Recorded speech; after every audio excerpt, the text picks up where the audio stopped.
हाय। तो आप सब लोग पूछ रहे थे कि CS1 का सिलेबस क्या होता है। अब हमारी यूनिट 3 में क्या आता है। यूनिट 3 के अंदर जो हमारा फर्स्ट चैप्टर होता है वो है हाइपोथेसिस टेस्टिंग। सेकंड हमारा है कोरिलेशन। थर्ड हमारा है लीनियर रिग्रेशन। तो जो हाइपोथेसिस टेस्टिंग है इसके अंदर मेनली जो हमारा काम होता है, हम ना दो स्टेटमेंट डिफाइन करते हैं विच इज H0 और H1।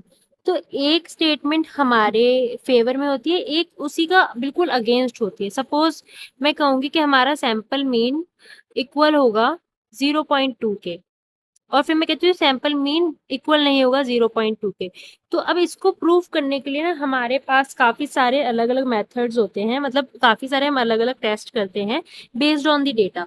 तो डेटा के ऊपर हम अगर देखें हम डेटा को, तो उसके लिए हम जो अलग अलग सैंपल्स, मतलब सैंपल के बेसिस पे जो हम अलग अलग टेस्ट डिसाइड करते हैं, जैसे कि काई स्क्वायर टेस्ट हो गया हमारा, एफ टेस्ट हो गया, टी टेस्ट हो गया। तो ये सारे टेस्ट हम करते हैं जिससे हमें पता चलता है कि हमारी स्टेटमेंट फेवर में है या फिर अगेंस्ट में है।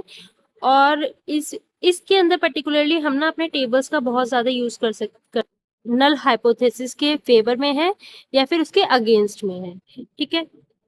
जो कोरिलेशन होता है, कोरिलेशन का मतलब क्या होता है, सिंपल मतलब है कि आपके आपके पास दो डेटा है एक्स एंड वाई।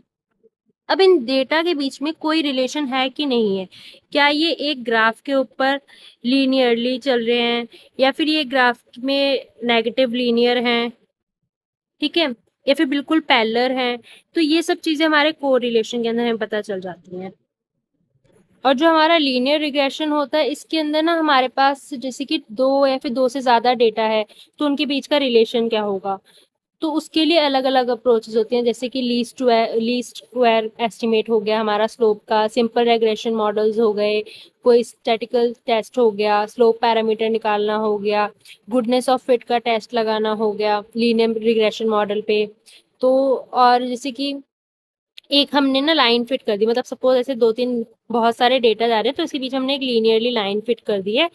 तो इस लाइन को हम अब मॉडल कर रहे हैं। ठीक है, थोड़ी बहुत एरर तो होंगी लाइन के अगल बगल, बट इसी के आसपास ही सारे पॉइंट्स आ रहे हैं।